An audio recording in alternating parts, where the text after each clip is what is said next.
So mga boss, natapos na yung Kevlar na isa. Yung sa Kora naman tinisting ko dito tumutunog kaya pinali ko sa may-ari.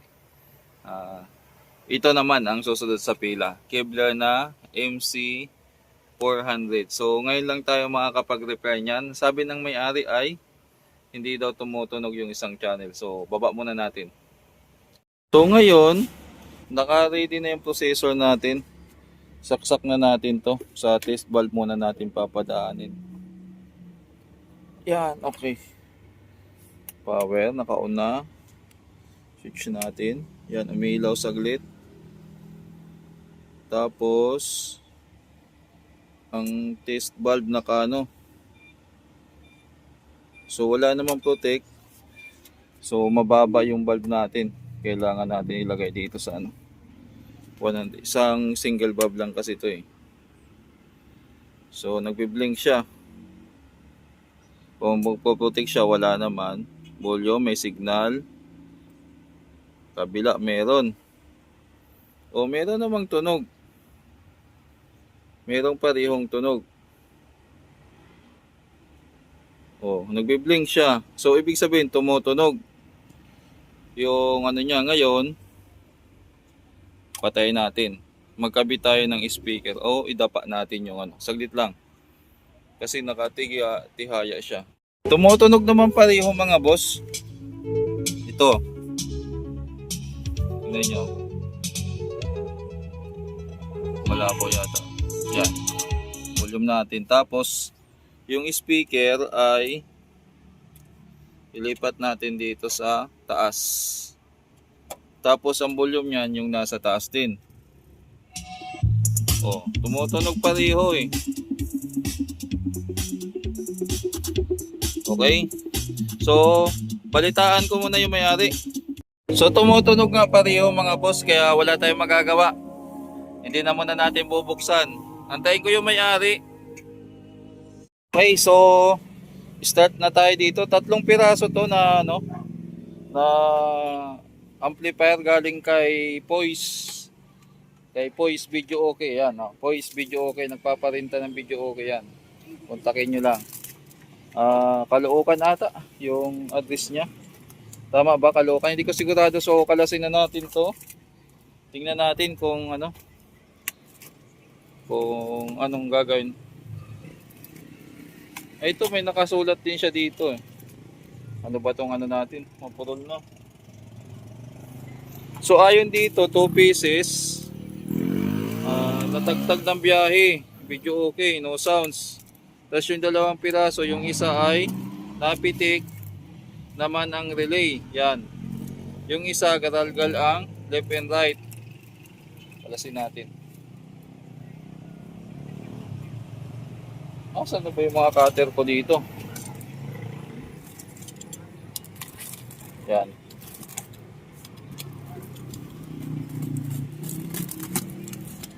Ayun. O, ayan.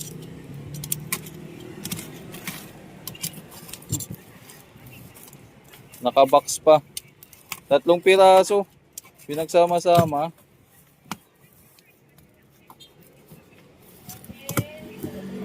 Ay, nakaano. Kailangan pala talaga nating mahirap kasi ano, isang kamay lang. Saglit lang mga boss. Martis na ng gabi. Bali, may dumating na gawa. Ito, power supply na maliliit para sa computer. Tapos kay Kuya Russell Aquino. Shout out Kuya Russell. Kevlar, tinisting ko na, gumagana naman yung eco. Kaya pag pumunta siya sa dito, kausapin ko. Tapos, yung ano, ginawa natin ngayon, yung speaker. Yan, nagawa na. Yan, tapos ito yung isa. Yung isa, pinapatuyo na lang yung pandikit. Yan, pinapatuyo ko na lang. Tapos, nagawa ko na rin tong turbo na electric fan. Ang dami ko nagawa ngayon. Tapos, yung amplifier dito na 3 galing sa Poise Video Okay. Tapos na rin mga boss. So yan yung mga nagawa natin. Ito gagawin ko pa lang. Yan yung mga kaganapan ngayong Martes. Mamaya mag-i-edit na lang siguro ako ng video habang nagpapahinga para may pang-upload tayo. Welcome back mga boss, at ito ipapagawa sana sa akin. Kaya lang ang problema, ay gumagana naman. Tinisting ko, ayan nga, may dinugtong tayo na speaker dyan. So review na lang natin kung ano ang laman nito. Ito ay isang yan, Kevlar. Kevlar na KR7108 o 710 active speaker system.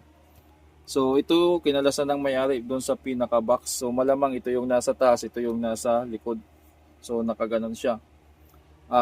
Anong makikita natin dito? Line in, input, meron siyang sub out, speaker out. Ibig sabihin pares to mga boss, dalawang channel to. Merong FM antenna, ibig sabihin may FM, AC input to 20 volts, tapos power switch. Tapos dito naman ay makikita natin, balik na rin na lang natin. Hindi, ganyan na. Yan, Kevlar, mayroon siyang music volume, high, saka low, tapos delay, repeat, echo, tapos mic volume. Meron din siyang digital display.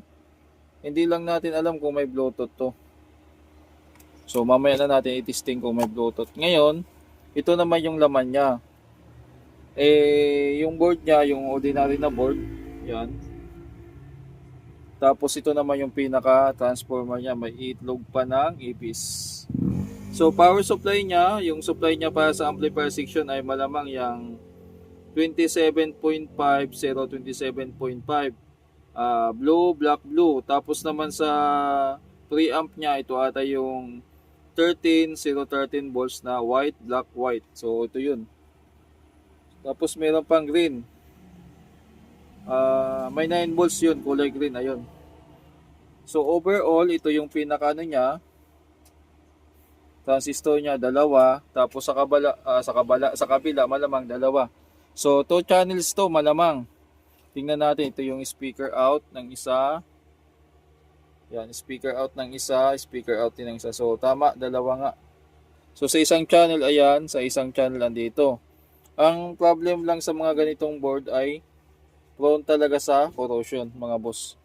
Yung design naman ng niya, ng heatsink niya ay pa-cube. Yung makikita nyo sa mga DB Audio or sa mga makabagong 502 concert. Mayroon din siyang sariling pan. Tapos ano pa bang may review natin dito? Yan. So nakaangat pala yung pinaka niya. Pasiguro para mas maganda daanan ng hangin. Tapos yung ibang pyesa niya ay katulad nung sub DB Audio na nasa ilalim. Nakatago doon. Yun ang risk ng nasa ilalim kasi minsan nagmo-moist yan at saka kinakalawang. Pahirapan mag-repair kapag ganyan. So first time ko lang din maka-encounter ng ganitong kaya ginawa natin ang review. Hindi natin pwedeng kalasin kasi wala namang problema. Hindi ako nagkakalas for the sake of vlogging lang or So mahirap na, baka madisgrasya natin, magbayad pa tayo. Hanggat wala ng trouble, wag nang pakialaman. I-review na lang natin kung ano yung makikita natin. So far, okay naman. Hindi ko lang alam kung anong size ng speaker na nakakabit dito. Pinacheck to ng may-ari kasi sabi niya yung echo daw wala. Pero nung tinisting ko, gumagana naman. Ngayon, subukan nating i-power on. Yan, power on natin. Saan yung power switch? Nandito. So ayan yung may display siya, welcome.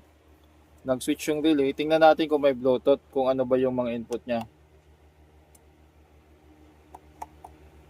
Medyo matigas na rin pindutin, mga boss. Yan, may radyo. Medyo may kakunata na rin itong pindutan. Ayun, may Bluetooth nga.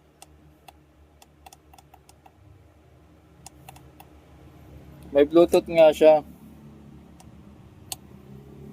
So patayin na natin. Nakalagay dito Swiss Technology. Pero alam ko yung mga ganito made in China pa rin to, mga boss. Pero may iba na kiniklaim daw to na Europe base. Base sa logo dito na Swiss Tech. Yan. Pero alam naman natin pag ganitong design ng board, China made talaga. 2022 yung date niya. So baka balang araw makapag-repair tayo nito nang may trouble talaga, magawa natin ng full video. Pero sa ngayon ay hanggang repair, review lang muna tayo. Yan. Kevlar. Yan, Kevlar, yan, ganyan. Pang thumbnail natin. Hanggang review lang muna tayo kasi mahirap na, baka madisgrasya. So hanggang dito lang mga boss at thank you. God bless po.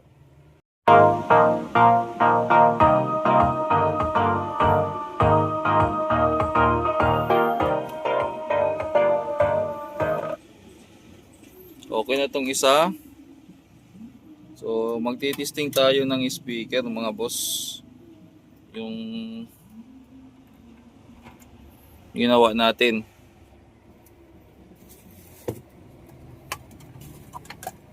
Para makuha na ng customer. Okay. Ito yung isa.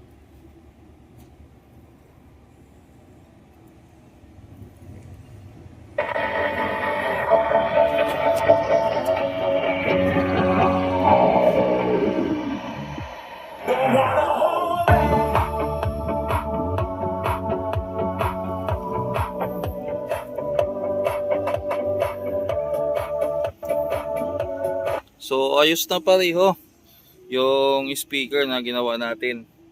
Pwede na nating bigay sa customer.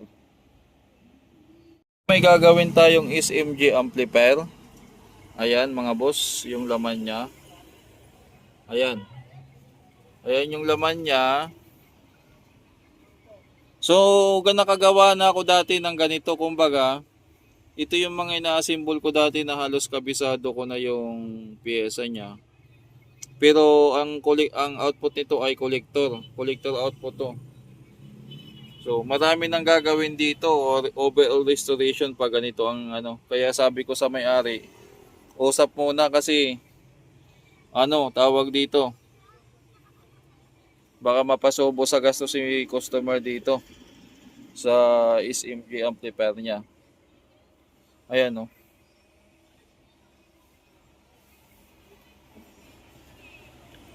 So ayan, shout out kay No Time for Love. Yan yung shout out sa may-ari. Yan. SMG, ano bang model to? Ano bang nakalagay na model? Walang model. Walang model to. Anong model lang amplifier na to? Nabura na ata mga boss. Basta ganito mga klaseng amplifier yung binibili ko dati sa sa SMG mismo na design. Okay?